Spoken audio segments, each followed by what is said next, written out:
Breathing is perhaps the most important sacred function that all living creatures have in common, and it's not simply a mechanism to ventilate your body.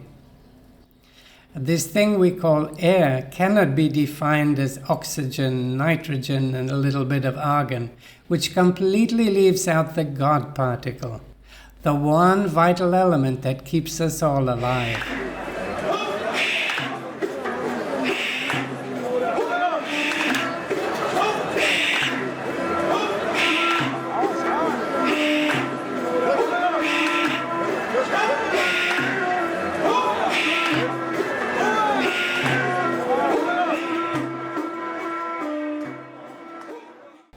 Welcome back to my channel, Return to Cosmic Law, where today we're going to look at some of the netters involved in this sacred process of breathing, and how the ancient Egyptian sages created a brilliant hieroglyph that encapsulates all their knowledge and wisdom on this subject.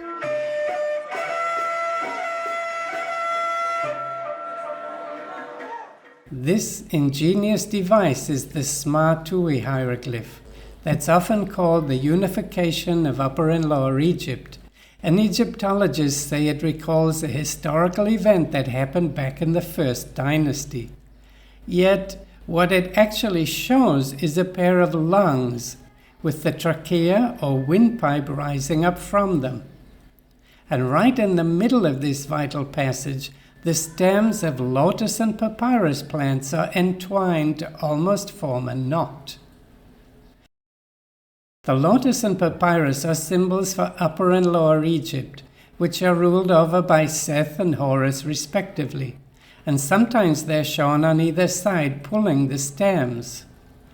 Happy or Thoth can also be shown here to give a slightly different reading, yet each figure has one foot on the lungs as leverage to pull the cord.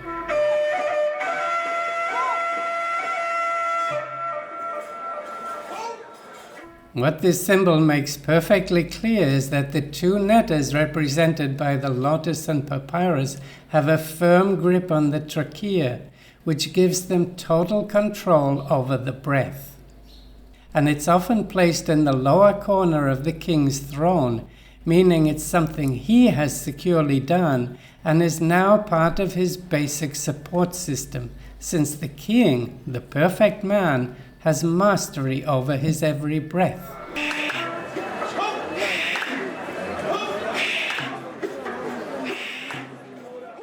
Symbolically, the king in Egypt is not necessarily a person, it's a state. So when you have conscious control over your breath, you are the king, you are the perfect man.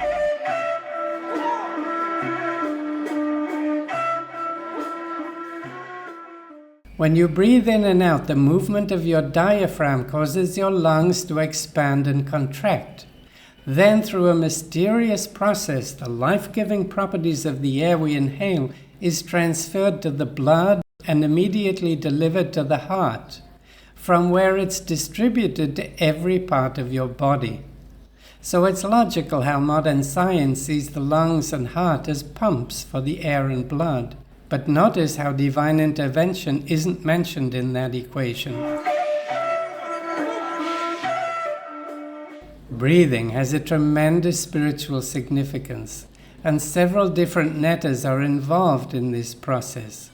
To begin with, the lungs of the deceased were kept in one of the 4 canopic jars, which was connected to Hapi, whose protectress is Nephthys. The symbolism of both these netters is too great to get into here, but take note that the lungs are under the protection of Nephthys, and physically they form a completely protective isolation around the heart, and Nephthys symbolizes the wisdom of the heart.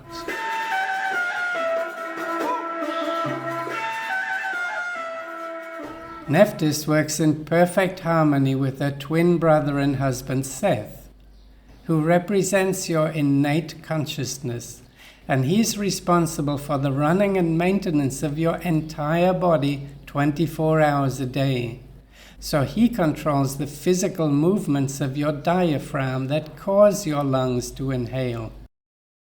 He also creates and regulates the heart's pulse according to your body's needs in any given moment. And that's just on the functional side. That blood, what we call oxygenated blood, is then carried by the netta nut throughout your entire body in a veritable labyrinth of veins, with all of its beneficial properties being distributed wherever needed.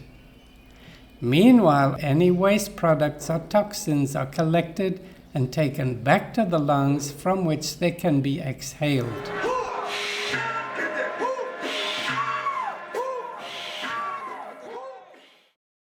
In the Sma-Tui hieroglyph, we saw how the netta Horus worked together with Seth in sharing the responsibility of regulating the breath. And this single act brilliantly captures the vital essence of these two, because Seth represents your innate consciousness. It's the fully functioning consciousness that you and every other living creature has had since your conception, although some of its faculties kick in at a later phase. But none of these ever had to be learned. This is why Seth rules over the desert lands of Egypt, the red, barren land where nothing can grow.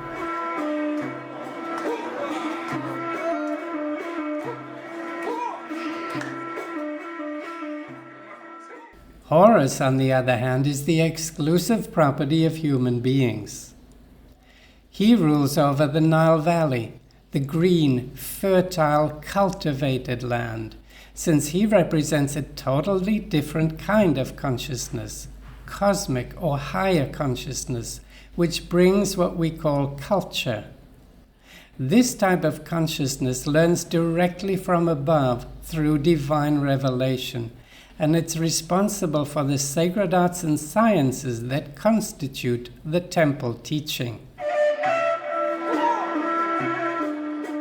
At this point, we may also notice how the stylized symbols of the lotus and papyrus repeat the form of the male and female genitals, Seth being renowned for his masculine virility, and Horus for nurturing the cultural environment of an entire civilization. The two opposites working individually, yet in perfect harmony.